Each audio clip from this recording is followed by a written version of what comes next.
This is Peter Konechny from medievalist.net, and I'm here with Steven Walton, who's a professor of science, technology, and society at Penn State University. Welcome, Steve. First of all, I want to talk about your website, Medieval Technology and American History. Could you just tell us about this site and how you got the idea to start it up? Mm-hmm. Well, and no doubt you'll put the website below us as we talk about this. The site came out of some interesting discussions we had when I first got to Penn State. The head of medieval studies there, Vicki Ziegler, who is recently retired, decided, well, we should do something that's down my alley of research, and which is history of technology and science.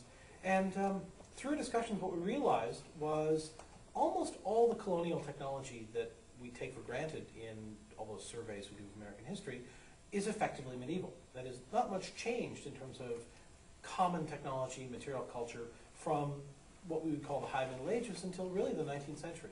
And so what we decided to do was we applied for a grant to the National Endowment for the Humanities under their, I believe it was called the American Memory Initiative, to talk about how it is we came to be the country that we are. And one thing we were interested in, frankly, popping the myth of is the idea of American exceptionalism. That is, that somehow in 1776 we popped fully formed as this totally different sort of thing. That may or may not be true politically, it may or may not be true culturally, but it certainly was not true technologically. And so we focused on a number of very well documented and easy to talk about areas: agriculture, iron making, and mills, where the technology is continuous from, let's say, the 15th century onward, and even earlier in some cases. And what we did then was we looked at the examples where you find these technologies in the American colonies and said, well, here's what they had in the colonies. So, for example, the Saugus Iron Works in Saugus, Massachusetts, and say, this is really a 15th century blast furnace from the Low Countries. There's really a strong continuity between the later Middle Ages, the High Middle Ages, and the American colonies. And that is really what, technologically speaking, allowed the American colonies to become eventually a world power. Now, your area of research is medieval and early modern military history. What types of research do you do?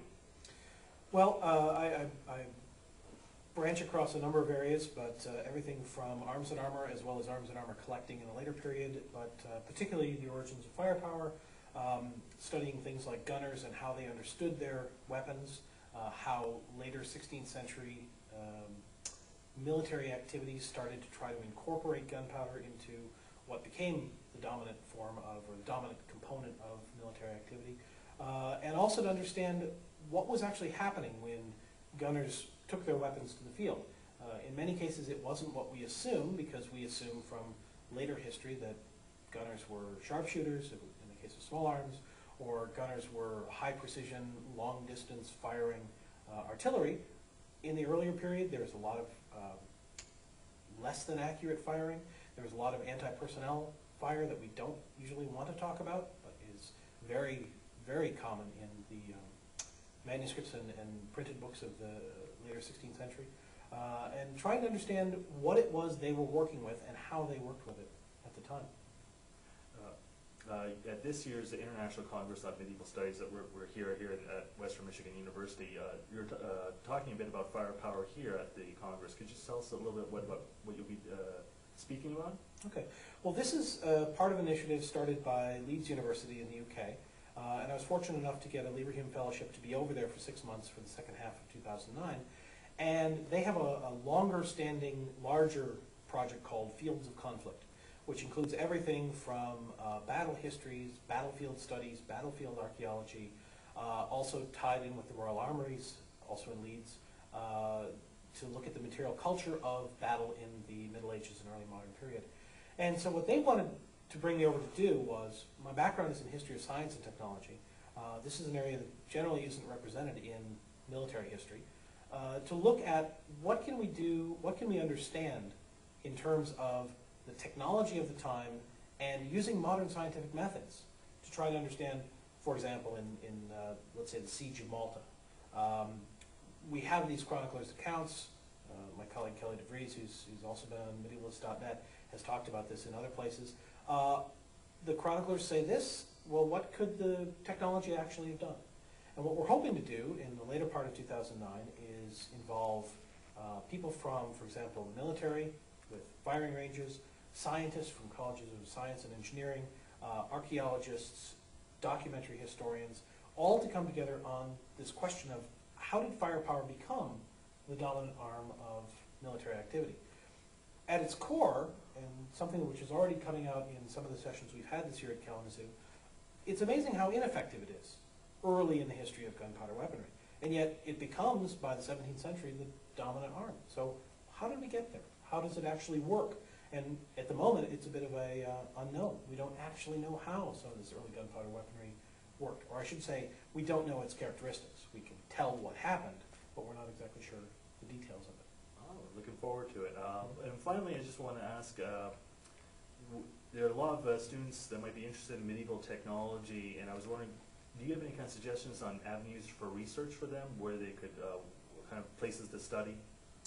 Well, there's, I mean, the areas, the fields of medieval technology, almost all of them have hardly been studied, even if you think they've been studied to death.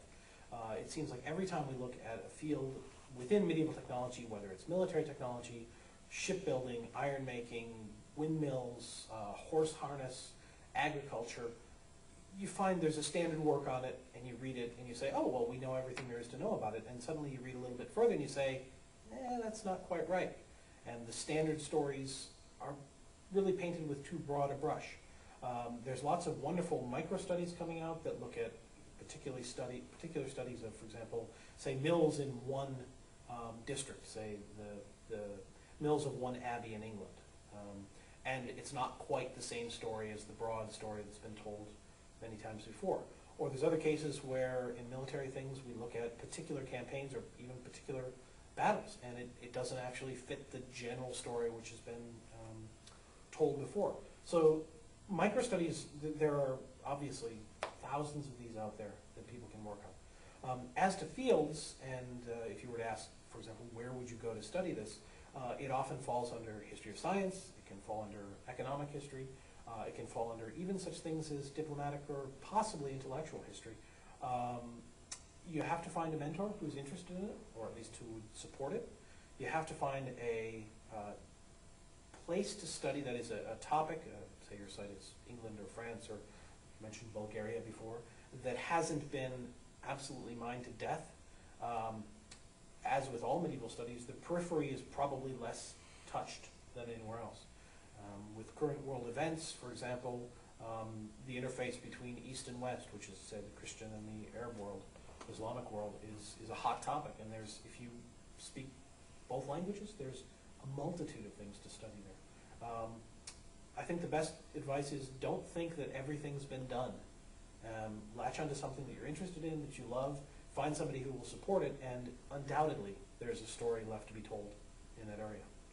Well, thank you very much. Quite welcome.